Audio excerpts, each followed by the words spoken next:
convencionales, ¿no?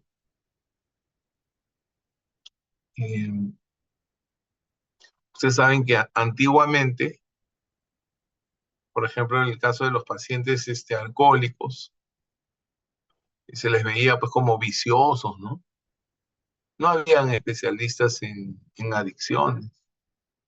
Más bien al paciente, en vez de ayudarlo, lo que hacían los expertos era pues juzgarlo, ¿no? Y no lo querían recibir. Entonces, al alcohólico lo veían como un vicioso, igual al adicto como un vago, ¿no? Y la recomendación era bien clara, ¿no? Bótelo de su casa, ¿no? Entonces, el fenómeno adictivo en nuestro país es bastante grande, la demanda es bastante grande. Se habla, por ejemplo, a nivel de, digamos, del Estado, del Ministerio de Salud. Si juntamos el Ministerio de Salud y el Salud, no llegaría pues ni a 5.000 camas para atender a todo el universo de pacientes adictos y alcohólicos que hay, ¿no? No hay suficientes. Se estima que en el Perú existen en este momento más de 400 centros de rehabilitación, de los cuales ni el 10% son formales. O sea, la mayoría de centros de rehabilitación trabajan bajo la informalidad. Por ejemplo, llega al Ministerio de Salud, llega las autoridades a querer supervisar, ni siquiera les abren la puerta. Y el 100% de los pacientes están en contra de su voluntad, o sea, están secuestrados, ¿no? Ya cuando viene un fiscal terminan abriéndole la puerta y salen todos los pacientes. Se han visto casos de centros de rehabilitación donde los pacientes han fallecido quemados, donde han habido pues denuncias por maltrato físico. Y en el pasado del inicio de los centros de rehabilitación han habido hasta muertos, ¿no? Pero bueno, le voy a pasar un video que de alguna forma es antiguo, a mí me encanta, de alguna forma grafica cómo se da el fenómeno de la adicción. Un segundito. A ver.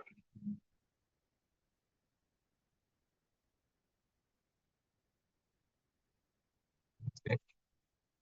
Ah, sí, ¿no? Cierto.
Muy bien. A ver, ¿quién quiere comentar el video?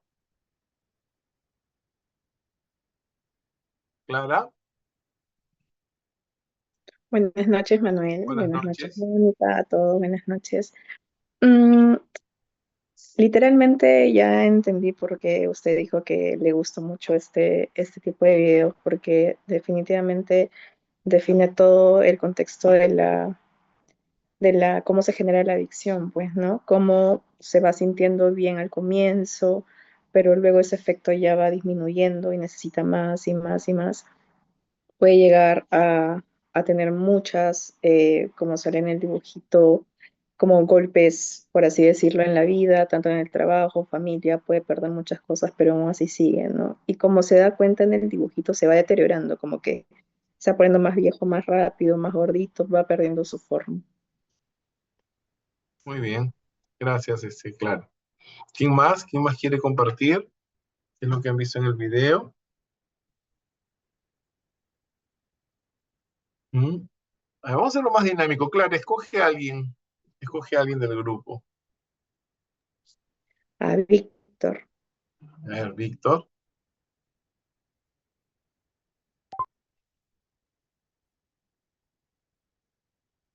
Buenas noches.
Gracias, Víctor. Y lo que mencionas, sí, pues me trae a la memoria todo lo que se ha hecho a lo largo del tiempo en el trabajo de adicciones, ¿no? Y completamente de acuerdo con lo que tú dices, es un trabajo frustrante porque es impredecible, ¿no? A veces cuando pensamos que el adicto está bien, en su mejor momento recae. Y en el pasado sí han habido intentos de hacer operaciones, ¿no?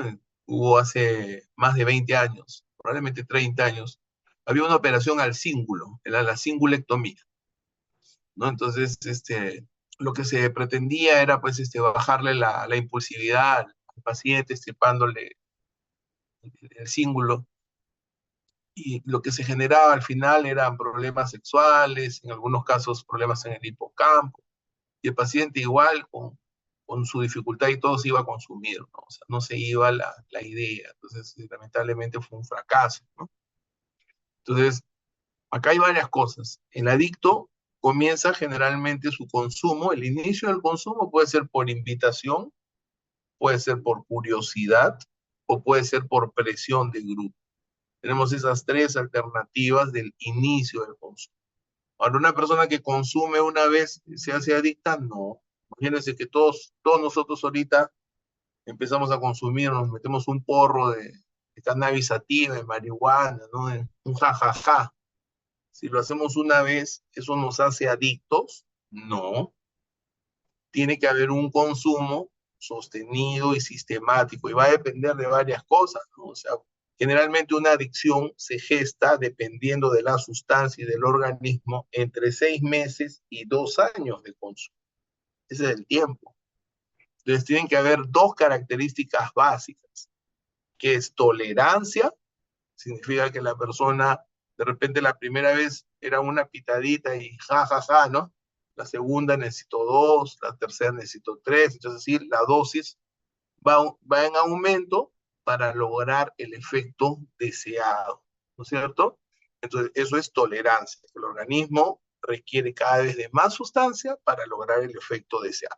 En la medida que al organismo le quitas la sustancia, ahí se da la abstinencia. Entonces son dos características en una adicción, tolerancia y abstinencia.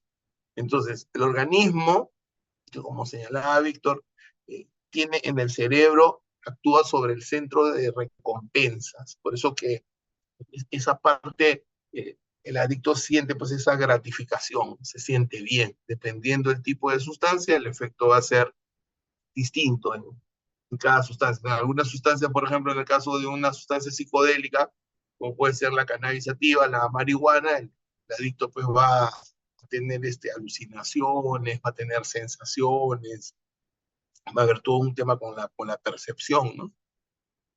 En el caso de un estimulante, como la cocaína, por ejemplo, se va a sentir pues empoderado, se va a sentir más seguro. Entonces es como que hay una recompensa. Imagínense ustedes, por ejemplo, un paciente que tiene fobia social, ¿no? Tiene un chico inseguro, tímido, introvertido. En una noche de fiesta se toma un par de tragos y le invitan cocaína. De repente inhala 2, 3 veces cocaína y ese día como que se le va la timidez, ¿no? Porque al recibir el estimulante, sale, baila, habla y de repente hasta se va con una chica. Entonces, ¿él qué va a hacer? Va a asociar el éxito que ha tenido entre sus amigos, entre sus pares, con el consumo de sustancias. Entonces ahí comienza, vamos a suponer que cuando me invitan, consumo. O sea, la primera vez se llama consumo experimental. La persona está experimentando.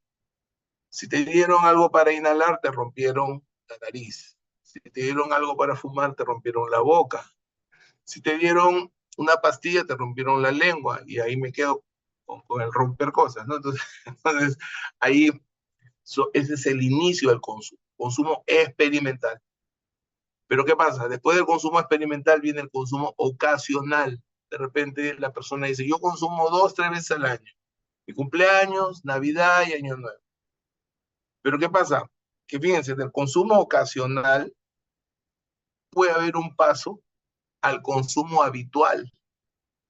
Cada vez que me veo con mi amigo, cada vez que salgo con mis amigos, de repente comienzo haciéndolo una vez al mes. Después empiezo a hacerlo cada 15 días. Después empiezo a hacerlo semanal. Entonces, ¿qué pasa? Que se va instalando como un hábito. Pero del consumo habitual, lo que sigue ya es el consumo dependiente, que en muchos casos ya se convierte en un consumo compulsivo. Entonces la persona llega a un momento que consume todos los días, todo el día. Ahora, también para poder ver en el nivel en que se encuentra el paciente, tenemos que analizar el impacto del consumo de la sustancia psicoactiva en la vida de esta persona. ¿Qué quiero decir con esto? Como consecuencia del consumo de alcohol o como consecuencia del consumo de drogas, esta persona ha tenido problemas con la policía, por ejemplo. La mayoría de los casos tal vez sí me han denunciado por gritar, por hacer escándalos o por violencia. Como consecuencia del consumo de drogas o de alcohol, ¿has tenido problemas en tu trabajo? Sí, me votaron, no fui a trabajar, a veces no cumple con su trabajo, como por ejemplo es el caso de muchos artistas que tienen problemas con el alcohol y les pagan para que vayan a la presentación y terminan pues faltando, dejando plantados a los clientes. Y así es como la carrera, y ha pasado, ¿no? Hasta con personas famosas como José José, que tuvo un problema muy serio con el alcohol. Entonces, ver el impacto, si como consecuencia del consumo de alcohol o de drogas ha tenido problemas con su familia, personas que la familia los ha dejado, la pareja los ha dejado, nadie lo soporta, un adicto. Lo único que hace es consumir, no trabaja, no estudia. Entonces, todo eso nosotros tenemos que ver, incluso qué áreas de su vida se encuentran conservadas a pesar del consumo de sustancias. ¿Sí? Hasta ahí está claro el marco, el encuadre de lo que es el manejo de una adicción. ¿Alguna pregunta? Sí, Gabriela. Buenas noches. Buenas noches. Quería hacer se podría decir una pregunta, ¿no? El tema es relacionado a lo que es las adicciones. Las adicciones en cuanto a lo que son sustancias, o también se pudiera ver lo que son adicciones en cuanto a videojuegos, pues, ¿no? Estamos, creo que, lo que es adicciones a sustancias. Sí, Gabriela, fíjate, gracias por tu pregunta. Estamos. Puedes poner en silencio, sí. Este, dentro de lo que son las adicciones, hay las llamadas adicciones no convencionales. Y dentro de las adicciones no convencionales, podríamos considerar, por ejemplo, en este caso, la ludopatía, la adicción a los videojuegos también, que ahora le dan al juego patológico, ¿no? Entonces, que a pesar de que no hay droga, también se habla incluso de una adicción al deporte, adicción al trabajo, ¿no? Entonces, ¿qué es lo que pasa? De que a pesar de que no es una droga como tal, sí cumple con algunos criterios, sobre todo de tolerancia y de abstinencia, ¿no es cierto? Entonces, sí hay, digamos, adicciones no convencionales. Pero en esta clase vamos a hablar de las adicciones convencionales, en todo caso. ¿Ya? Vamos a referirnos a los adictos de sustancias psicoactivas. ¿Sí? Vamos a entrar ahora dentro del modelo gestal. ¿Cómo funciona el fenómeno adictivo dentro del modelo gestal?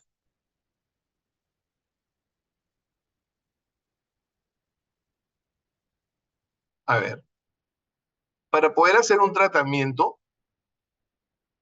el tratamiento tiene dos objetivos fundamentales. Uno, el control estricto de sustancias, o sea, es, digamos, lograr la abstinencia. En lo personal, cuando yo trabajo con un adicto, lo primero que busco es desintoxicar. ¿Cuánto es el tiempo de desintoxicación? Y yo manejo el criterio de los 100 días. Entonces, la propuesta para el paciente es, primero, desintoxicación. Entonces, a eso se refiere el control estricto del consumo de alcohol o de drogas. Y para este periodo de abstinencia, vamos a trabajar eh, conjuntamente con el psiquiatra. El psiquiatra también va a poder utilizar medicamentos, en este caso, para que mientras el paciente va aprendiendo a manejar su síndrome de abstinencia, ya sea que tenga problemas para dormir, ya sea que tenga el síndrome en general, ¿no?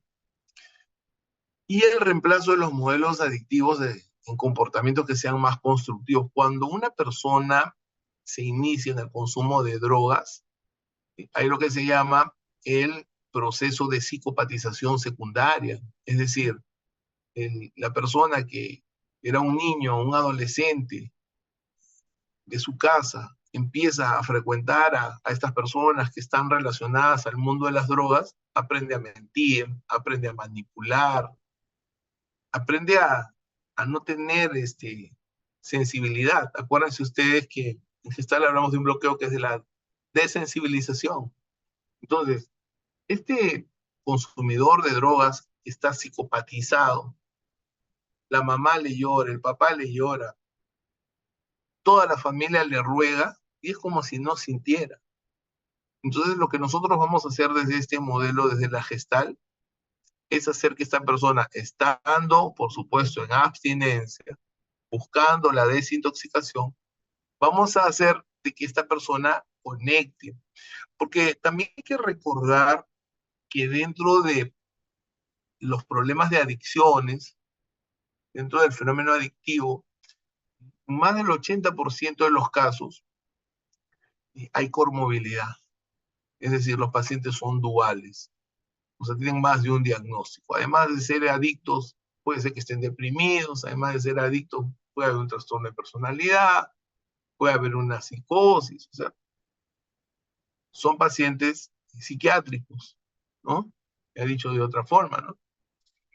Entonces, esa parte también tiene que ser atendida. Y eso era algo que antiguamente los centros de rehabilitación se resistían.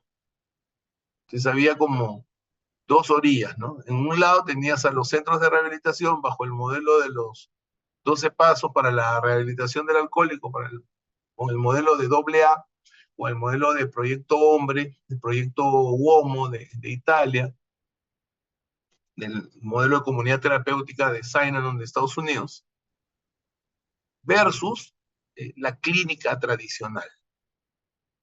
Entonces, en la clínica tradicional, lo que hacían era, pues, al paciente solamente darle medicamentos y encerrarlo. Por ahí se trabajaba un poco de psicoeducación con la familia y nada más. En las comunidades terapéuticas tenían un trabajo de terapia, pero no consideraban la medicación, hasta que aparecieron las comunidades terapéuticas mixtas, donde se utiliza el modelo de comunidad terapéutica, se hace trabajo psicológico y por supuesto está la intervención también del psiquiatra, ¿sí? Pero volviendo acá de repente al tratamiento ambulatorio, buscamos que el paciente esté en abstinencia y buscamos el reemplazo de estos comportamientos que tienen que ver con el consumo, con estos patrones de conducta relacionados con el consumo de sustancias psicoactivas. Es más, la recaída antes de darse, es decir, antes de que la persona consuma droga, la recaída primero es en conducta, es conductual. De repente el paciente mintió, de repente el paciente tuvo una reacción impulsiva, eso ya lo podríamos ir avisorando una recaída. ¿Hay alguna pregunta hasta acá? ¿Todo está claro? ¿Sí? A ver. Ahora, desde el punto de vista gestáltico, podríamos decir que el adicto evade vivir el aquí y ahora, o también podríamos decir al revés, podríamos decir que el adicto vive el aquí y ahora de manera irresponsable, porque podría ser que un alcohólico diga, yo vivo mi presente, ¿no? Mañana, mañana ya no importa, hay que vivir la vida, hay que vivir, eso es vivir el aquí y ahora, pero es vivirlo de manera irresponsable, lleno de temores, está vacío, nada le satisface. Tiene sentimientos de culpa, ¿no? Tiene sentimientos de culpa relacionados con el sufrimiento que le causa su familia. En este caso, a la madre, al padre, o a la esposa, a los hijos, la pareja, ¿no? Tiene problemas con la autoridad. En la historia clínica de los pacientes adictos, en un alto porcentaje, vamos a encontrar varias características. Vamos a encontrar, tomen nota de esto, un padre que puede ser rígido, distante o ausente. ¿Ah? Un papá rígido, distante o ausente. Tal vez no hubo papá, o si hubo papá no era un padre expresivo, era un padre que no conectaba emocionalmente con sus hijos, y por lo general una madre blanda, que es la que va a ser de codependiente, de coadicta, va a facilitar el consumo consciente o inconsciente. ¿Sí?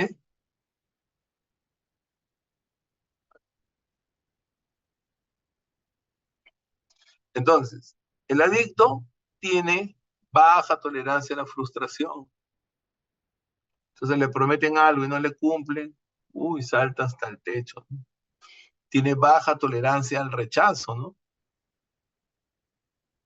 Tiene miedo al fracaso, es inmediatista, cortoplacista, soberbio, autosuficiente, ¿no? Entonces, todas estas características de personalidad, cuando nosotros la vemos en un adolescente que está en un hogar disfuncional, ¿no es cierto? Ya estas características en sí, vemos un adolescente que tiene baja tolerancia a la frustración, que tiene miedo al rechazo, que es inmediatista, ya lo podemos considerar un factor de riesgo interno, ¿correcto? Entonces, vemos que, mira, de repente te estoy describiendo un adolescente que no ha consumido nada. Sin embargo, estas características ya son un riesgo. Y eso tenemos que enseñarle a los padres. Eso hay que decirlo, ¿correcto? Eso hay que decirlo. Ahora, acá tenemos los factores de riesgo interno, ¿ya? ¿Cuáles son los factores de riesgo interno? La baja tolerancia a la frustración, ¿no? La dificultad para controlar los impulsos, de repente baja autoestima, ¿sí? Si a eso le sumamos los asuntos inconclusos pueden ser pues, los problemas que hay entre el padre con la madre, la ausencia del padre, violencia, ¿correcto? Eso va a generar un retraso en la autonomía del paciente. Vemos que a veces el adicto tiene dos conductas antagónicas. Por una parte es dependiente, pues puede tener 30, 40, 50 años y sigue viviendo con sus padres, es dependiente y sin embargo cuando se va a consumir, ahí sí es independiente. Entonces, ¿qué pasa? Que estos factores de riesgo interno, sumados a estos asuntos inconclusos, van a hacer de que el adicto vea la droga como si fuera su terapia. ¿Cómo así? El adicto lo que va a hacer, el adicto lo que va a hacer es, de repente si siente tristeza, siente frustración, siente dolor, la droga se convierte en un antidepresivo. Si de repente tiene miedo, es ansioso, la droga es su ansiolítico. ¿Se dan cuenta? Por eso que le pusimos hace unos años, yo fui parte co-creador de este cuadrito, pues no existía un cuadro como tal que explique el fenómeno adictivo. La droga se convierte en su terapia, ¿correcto? La droga viene a ser la terapia del adicto, porque hace que se le pase la ansiedad, que se olvide de su dolor emocional, que se olvide del abandono de su padre, de su madre, de todo eso que no ha ido resolviendo en el tiempo. ¿Ok?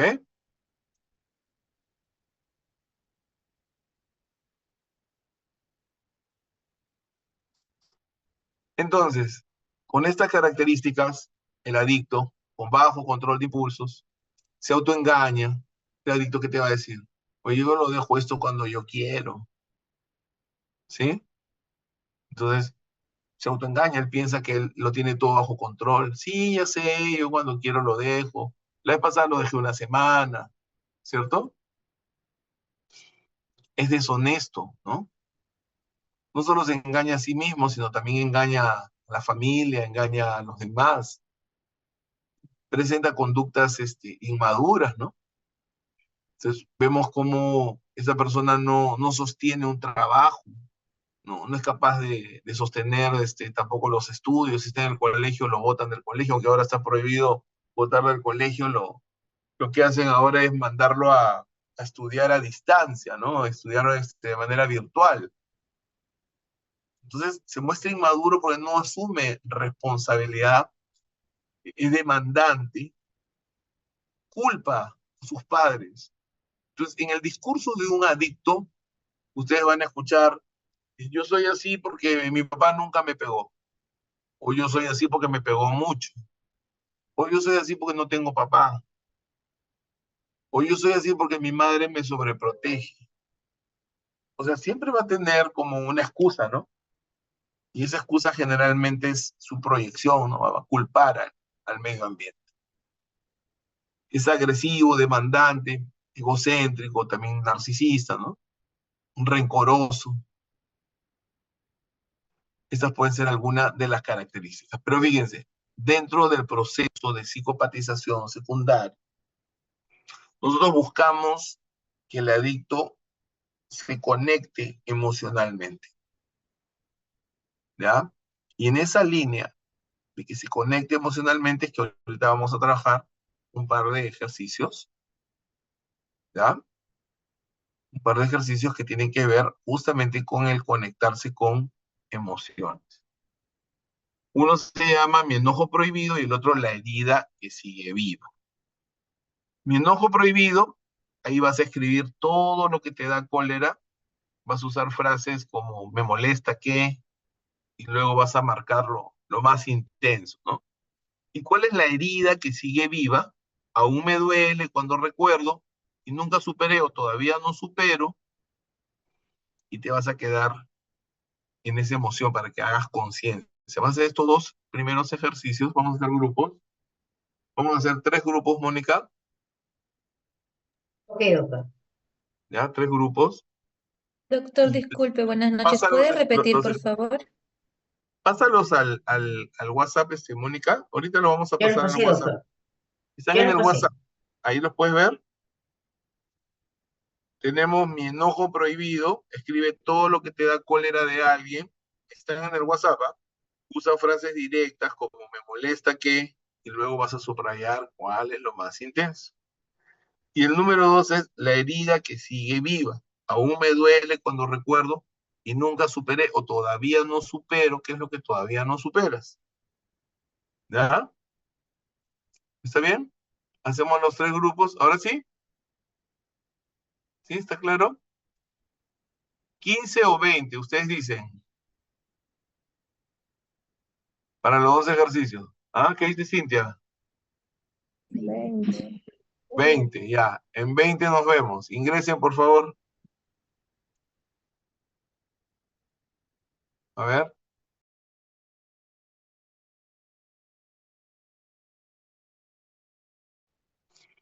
Entonces el adicto se proyecta en los demás, ¿no? Entonces, para él es muy fácil el juego de la victimización.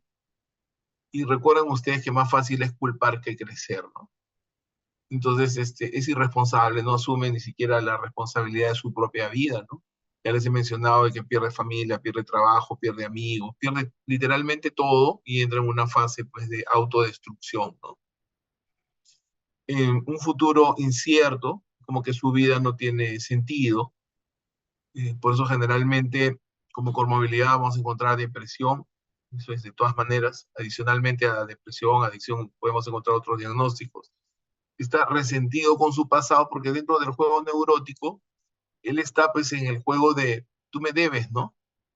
Tú me debes porque me pegaste, tú me debes porque no estuviste ahí, tú me debes porque me abandonaste, o incluso se enoja con los padres que están hasta fallecidos, ¿no? Porque también lo experimentan como una forma de abandono. Este resentimiento y todos estos patrones de conducta hacen de que también se sienta, además de resentido, culpable, ¿no? Y es lo que hace que se deprima.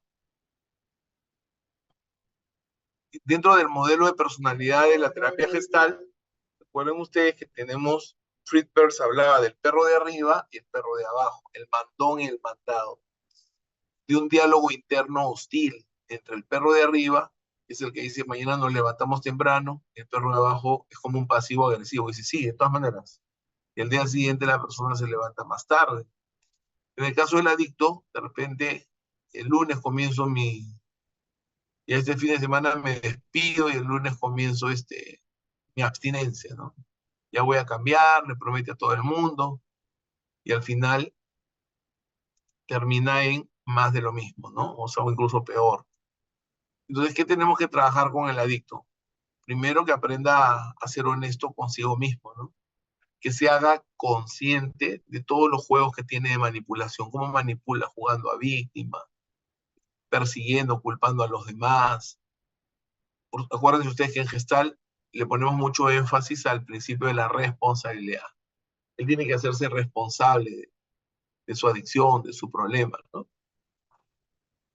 Y por supuesto el respeto a sí mismo, el respeto a los demás, la autoestima, ¿no? Buscamos que él se muestre como es. Cuando un adicto quiere manipular, a veces hay una frase que se utiliza mucho dentro del argot de las adicciones, que es, él está actuando para los ojos de los demás. Entonces el adicto actúa para los ojos de su madre, que generalmente la madre, la esposa o la hermana o la abuela o la tía terminan siendo las codependientes. Entonces él hace que ellas vean lo que ellas necesitan ver en él. Entonces es como que ese cambio no es un cambio auténtico, no es un cambio real, sino es un cambio para los ojos de él, ¿no? Entonces con la terapia lo que nosotros buscamos es que él realmente se muestre como es, no actúe para los ojos de los demás, ¿no? Acepte, aprenda a asumir su responsabilidad, aprenda a aceptar la parte que le corresponde, ¿no? O sea, por ejemplo, si son 3 hermanos, 4 hermanos, ¿por qué uno nomás salió adicto y los otros 3 no? A pesar de que tuvieron los mismos padres, comparten la misma historia familiar, ¿no?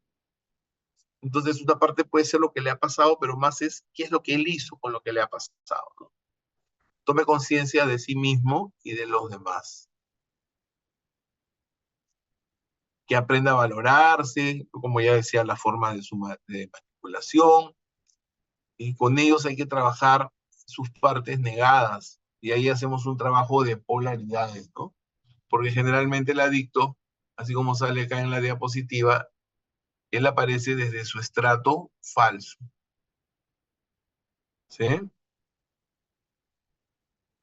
Ay, perdón. Entonces en el estrato falso, miente, puede ser histriónico, se resiste a ser como es realmente, ¿no?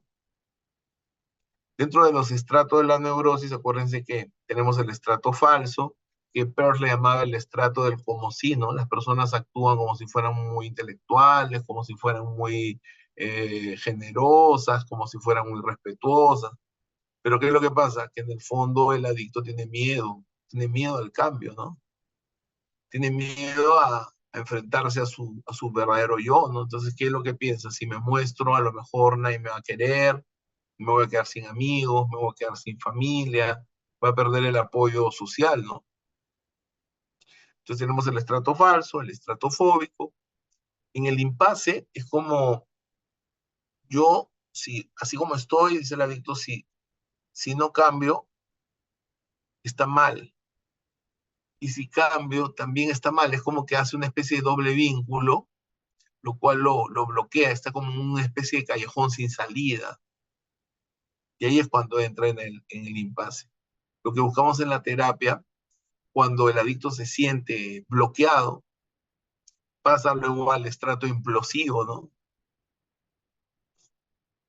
¿Y qué pasa? Que en el estrato implosivo, en vez de sacar su rabia hacia afuera, en vez de decirle, mamá, papá, estoy resentido contigo, lo que hace es fumar, lo que hace es alcoholizarse. Ahí está implosionando, ¿sí? Para finalmente aprender a expresar, que sería el estrato explosivo, ¿no? Del implosivo pasa al explosivo. Acá había una pequeña falla. En el estrato implosivo como que no se da permiso para sentir, reflexiona, retroflecta, ¿no? Toda esa cólera no expresada se va a dar dentro de este estrato. Hablamos de que el adicto se mantiene en su statu quo porque se aferra a la idea de seguir siendo un niño, no quiere crecer. Por ejemplo, si los padres son separados, el adicto a través de su problema une a los padres. Entonces tiene 30, 40 años y los padres lo siguen tratando como un adolescente, ¿no? Entonces entra en confluencia generalmente con la figura materna. A veces, en la medida que esta figura materna no se trabaje, se convierte, en este caso la codependiente, convierte al adicto en su propósito de vida, ¿no? ¿Cuál es el problema de la persona con codependencia? De que inconscientemente termina saboteando el tratamiento, porque en la medida que él se rehabilite, ella se quedaría sola. Se dan cuenta, es como un juego, es un juego psicológico, donde la dependiente emocional inconscientemente termina saboteando el tratamiento, ¿sí? Es algo así como necesito que me necesiten. Y el adicto por lealtad, en este caso a su madre, termina recayendo, ¿no? Para que ella lo siga salvando. ¿Sí? ¿Está claro eso? Entonces en Gestalt hacemos que la persona confronte sus miedos, se acepte tal y como es, exprese las emociones auténticas, acepte que es luz y que es sombra, ¿no? En este caso, pues su yo adicto, ¿no? Y el cambio se construye a partir de un estilo y filosofía de vida, ¿no? Entonces, no es solamente, el cambio no es solamente dejar de consumir, o sea, no, el problema es cuando mucho tiempo se enfocaron, en este caso, las adicciones a sustancias psicoactivas, como que el problema solamente era el consumo. El problema no es solamente el consumo, el problema es todo lo que significa el consumo. Por ejemplo, un consumidor de cannabis sativa, de marihuana, es relajado, se levanta tarde, duerme tarde, ¿no? Un consumidor de repente de cocaína puede ser, por ejemplo, un workaholic, pues un adicto al trabajo. Por ejemplo, muchos taxistas consumen cocaína para poder bloquear el sueño y trabajar más horas manejando. Sí, ahí tienes, por ejemplo, a veces, mientras más tarde inician el consumo, más posibilidades de rehabilitación tiene. Mientras más jóvenes inician el consumo, más difícil es el tratamiento, está como más arraigado. Entonces, todo eso tenemos que considerar dentro de la historia, ¿no? En la línea del tiempo, si es que hay familiares, a veces toda una familia, ¿no? El papá, la mamá, los abuelos, los tíos, todos consumen diferentes, y no solamente una, a veces hay policonsumo, ¿no? Hay el consumo de varias sustancias. Ahora hay una nueva droga que es el TUSI, ¿no? Y que la reparten lamentablemente pues en los colegios, ¿no? Entonces van los microcomercializadores, son adolescentes, van en skateboard, en scooter, pasan y dejan el polvito rosado, ¿no? Y lo dejan en el colegio, en tercero, en cuarto de secundaria. Ese es el problema al que nos estamos enfrentando ahora en las fiestas estas de música electrónica. También usan bastantes pastillas, ¿no? Estas drogas de diseño. Muy bien, terminamos con la parte teórica. Ahorita vamos a pasar a los ejercicios. ¿Alguna pregunta hasta acá? ¿Una pregunta, algún comentario? ¿Esto que quedó claro? ¿Sí? Vamos con el ejercicio número 3 y número 4. Uno que es el vacío y el otro es lo que me hago a mí mismo. ¿Nos pasamos, Mónica? ¿Sí? Yo lo pasé, doctor. A ver.